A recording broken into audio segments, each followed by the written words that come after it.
Hi friends, నా పేరు జ్యోతి. మీరు ఎలాగున్నారు? నేనైతే బాగున్నానండి.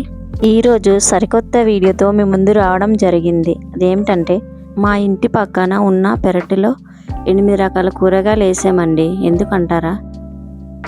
మనం రోజు వాడే నిత్యావసర సరుకుల్లో కూరగాయలు కూడా ఒక భాగమే కదండి.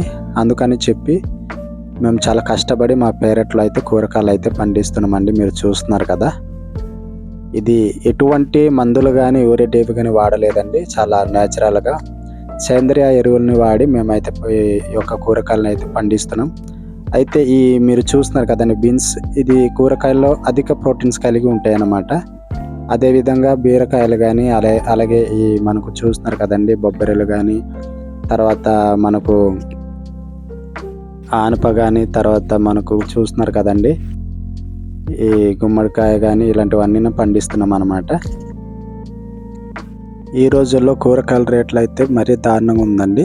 కొన్ని తినాలంటేనే భయం వేస్తుంది. ఎందుకంటే ప్రతి ఒక్క పేదవాడికి ఒకరోజు 100 రూపాయలు మిగిలినట్టేనండి. మేమైతే ఒక చిన్న ప్రయత్నంగా ఈ కూరగాయలు అయితే మేము ఈ రకంగా ప్లానింగ్తో వేసామండి.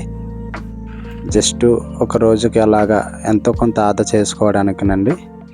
మనలాగానే చాలామంది ఆలోచించి ఉంటారు ఈ రకంగా కూరగాయలు వేసుకొని ఎంతో కొంత ఆదా చేసుకుందామని. మరి మీకైతే ఈ వీడియో ఎలాగ అనిపించిందో మాకైతే కామెంట్ చేయండి. అదేవిధంగా ఈ వీడియో కనుక మీకు నచ్చితే లైక్ చేయండి, షేర్ చేయండి, మా ఛానల్ని సబ్స్క్రైబ్ చేయండి. అదేవిధంగా మళ్ళీ ఒక వీడియోతో మళ్ళీ కలుద్దాం. థ్యాంక్ యూ ఫర్ వాచింగ్ అండి.